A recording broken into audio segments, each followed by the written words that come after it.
ഞങ്ങൾ വീണ്ടും പ്രവർത്തകർ ഷാഫിയെ വിളിക്കണമെന്ന് പറഞ്ഞപ്പോൾ വിളിക്കരുതെന്ന് പറഞ്ഞാൽ അങ്ങോട്ടൊരു സ്നേഹത്തള്ളൽ നടത്തിയതാ.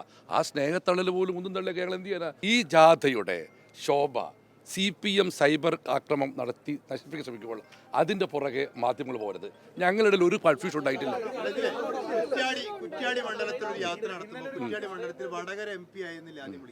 വടകര MP എന്നല്ലേ പറഞ്ഞത് പാറക്കൽ രാഘവനെ വിളിക്കാൻ? നിങ്ങൾ അറിയോ വിവരം?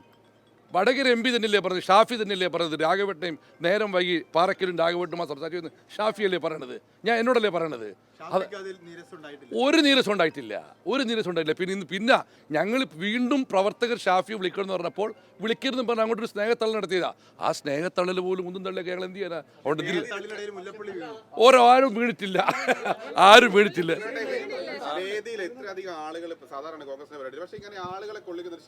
അല്ലല്ല, അത് ഞങ്ങൾ കുറ്റ്യാടിയിലെ സ്റ്റേജിൽ ഒരു പ്രതീക്ഷയ്ക്ക് വിരുദ്ധ കുറച്ച് ആളുകൾ കൂടുതൽ വന്നിരുന്നു. അത് പിന്നെയുള്ള സ്റ്റേജുകൾ നിയന്ത്രിച്ചിട്ടുണ്ട്. പിന്നെ ഞങ്ങളുടെ വലിയ ജനാധിപത്യ പാർട്ടിയിൽ അങ്ങനെയൊക്കെ സംഭവിക്കില്ലേ? ഇതൊന്നും ഞാൻ പറയട്ടെ, നിങ്ങൾ ദയവായി ജാതിയുടെ പോസിറ്റീവ് ചർച്ചയാക്കും. ഞാൻ ആ വിഷ്വലിൽ ഞാൻ അടുത്തുണ്ടായിരുന്ന എന്നോടാണോ നിങ്ങൾ പറയുന്നത്? എന്തോട് ഷാഫി ഞാൻ പറയട്ടെ, ഒന്നര മണിക്കൂർ വൈകിയെത്തിയൊരു ജാഥയുടെ കൃത്യമായ ക്രമീകരണം വേണ്ടതുകൊണ്ട് ശേഷിക്കുന്ന പരിപാടി നടക്കാൻ വേണ്ടി ഞങ്ങൾ ക്രമീകരണം നടത്തി.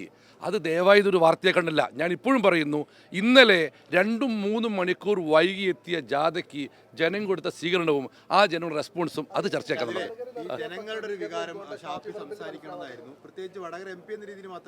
അല്ല, ഷാഫി സംസാരിച്ചല്ലേ പിന്നീട് ജനങ്ങൾ ബാലുശ്ശേരി 10 മണി കഴിയുമ്പം അവിടുന്ന് വന്ന് ഷാഫി സംസാരിച്ചല്ലോ. ഇതൊന്നും ഒരു വാർത്തയാക്കരുത്, ഇതിൻ്റെ പോസിറ്റീവ് ചർച്ചയാക്കുക. വാർത്തകളൊക്കെ വാസ്തവവിരുദ്ധമാണ്.